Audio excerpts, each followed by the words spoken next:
Getting a job in venture capital is tough. I read somewhere that there are as many jobs in venture capital as there are in professional sports. So let that sink in. It's a very, very competitive space. And if you want to raise a fund, even tougher. But to do either, you need one thing, and that is a track record that proves that you can find great deals and make money. But here's the catch. If you don't have money, how do you invest? And if you're not accredited, most investors won't even let you in the round. So what if I told you that you could build a credible VC track record, a strong network, and even invest without using your own money? This is exactly what I would do if I had to start over from scratch. Stick around and I'll break it down step by step.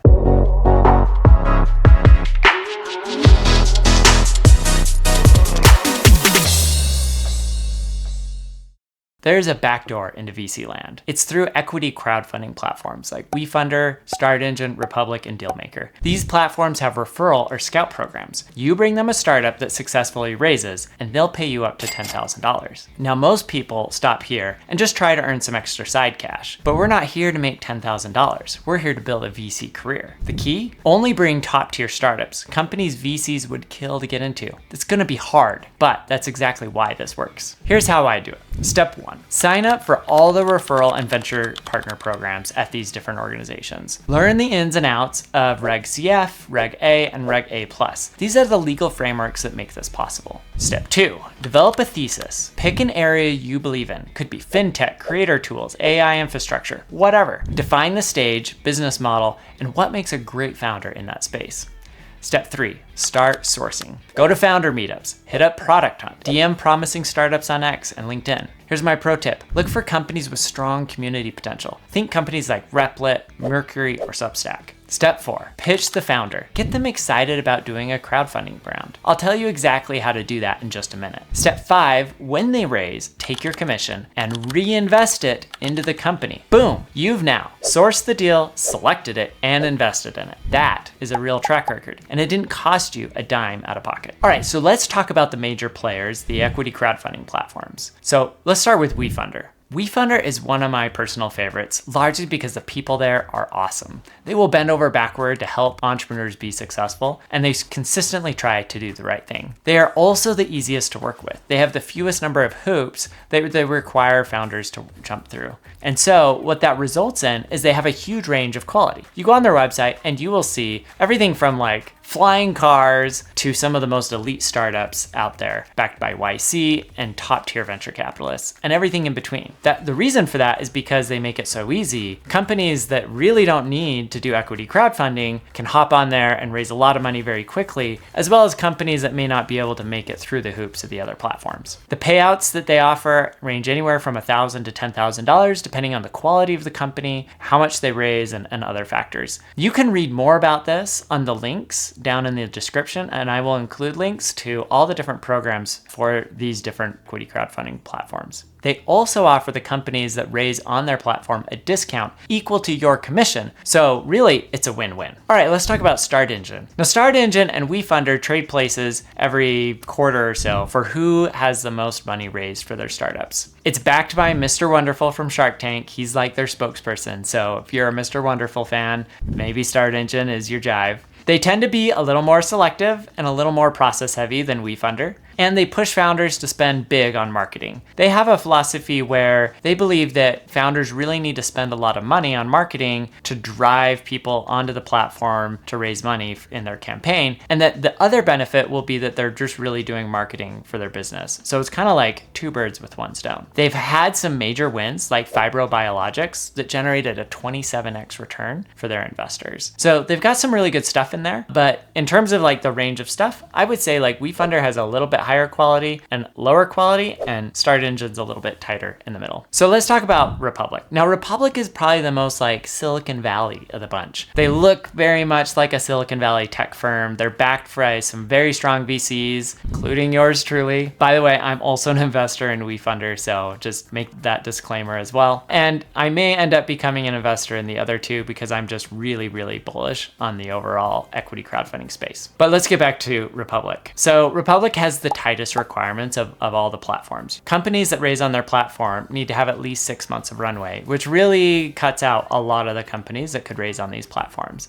They also have a bunch of other criteria, and they really like companies that have a little bit more of a social impact to them as well. So you're more likely to find companies that are run by women or Black or brown entrepreneurs. They have a venture program, which is kind of cool. It gives you a title and some upside. In full disclosure, I was in their second cohort of all time back during COVID in 2020. It was super fun to get to engage there. And they leverage that program as a way to drive referrals, but I don't think you actually have to be part of the venture partner program in order to get paid out referrals if you bring them companies. They've had some really big past wins like Revolut and Gumroad, and so it's a really great platform. Again, I would say like the distribution is really much tighter, although occasionally they'll have some really standout companies like Revolut and Gumroad are good examples of that. All right, the last one is an interesting one. It's called Dealmaker. It's not as well known as some of the others, largely because it's a white label platform. Companies raise on their own site, but it's all powered by Dealmaker. This is great for founders who don't want the crowdfunding label that's associated with being on one of these other platforms. They offer both a referral program and a partner program. I've seen all kinds of companies raise on Dealmaker, and every once in a while they come out hitting strong and having raised a lot of money, even more than WeFunder or StartEngine. Here's the cool thing. Companies can raise on multiple platforms over time. I think you can raise like once a year or something like that. And so what you'll see is a lot of companies will raise on one platform and then the next and then the next and the next as a way to get the maximum value from every single platform. So how do you convince great founders to raise this way? Because let's be real, most will be skeptical. They'll worry it looks bad, that VCs won't take them seriously, that they don't need to do it because the VCs are throwing money at them. But here's how I would approach it. First of all, acknowledge their status. Say, you're not doing this because you need to. You're doing this because you can. You're in control, not the VCs. Don't let them push you around. Do this because you care about your community and you want the benefits that come from doing an equity crowdfunding. Now let's talk about what some of those benefits are. So here's what you do. Show them the upside of doing an equity crowdfunding raise. One, you get to build an amazing community. And instead of having like one or two or a handful of VCs on your cap table that might or might not help you, you could have tens of thousands of investors who all have a vested interest in seeing you succeed. Here's the thing. I've heard stories of even enterprise software companies that have raised on these platforms that have leveraged their community to close new clients, whether the investors themselves were clients or they ended up becoming really great referrals into other people they knew. The other thing is that it can really tie in your customer base. So Mercury did this on WeFunder, where they basically prioritized their current customers and gave them access to more of the deal than others. And if you think about it, it's like genius, because once I'm locked in and I've invested like a decent amount of my own money into the company, I'm probably not going to switch banking providers, right? Because like now I've got skin in the game. That's a real moat. And then the other piece is, like I mentioned, like I think a lot of the moats are going away for businesses thanks to AI. But I think one of the areas where a company can build a real sustainable advantage is by building a community. The reason for that is because AI is going to drive the cost. It already is driving the cost of product creation down to zero. And we can already distribute product basically for free through the internet. So you've got product costs are going down to nothing. You can distribute it for free everywhere. We are just going to get flooded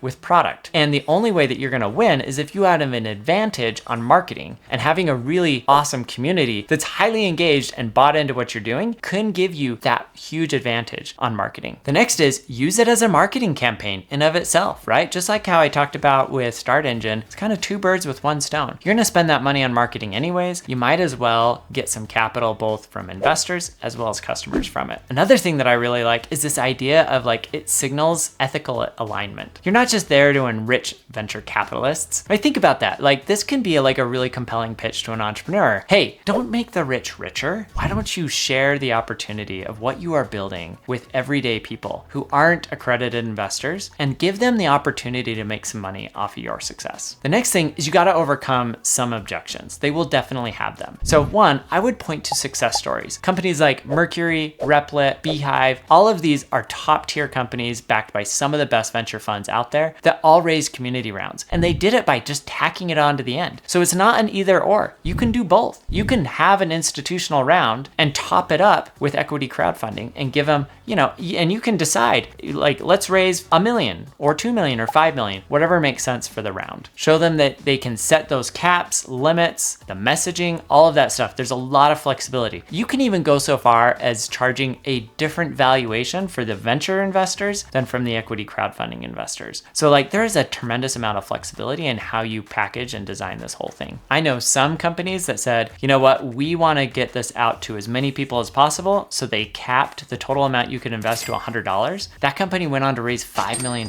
in the course of just a few days. And then I know other companies have said, you know what, we don't want like tens of thousands of investors. We only want like ones that are really, really committed and have high conviction in what we're doing. And so they set the minimum at like $1,000 or $10,000. So there's a lot of flexibility on things you can do to really make this work. The last piece is I would offer to hold their hand through the whole process. Now, in order to do that, you have to be like very confident and understand the whole process. But if you've taken the time to understand it and build relationships, you can be an incredible advisor and counselor as they're going through that to make it as smooth and easy as possible. So let's talk about why this works. This path wasn't even an option when I started. Now it's kind of a secret weapon. If you can land just 1 or 2 amazing deals using this strategy, you will stand out light years ahead of your peers. VCs will notice. Limited partners, investors, and venture funds will take you seriously. And you'll have a real portfolio, a valuable network, and a resume that screams, I'm ready. Worst case, you walk away with a few $1,000s invested in world-class startups. Not bad for zero capital up front. If you thought this was helpful, hit that like button and subscribe for more tactical content like this.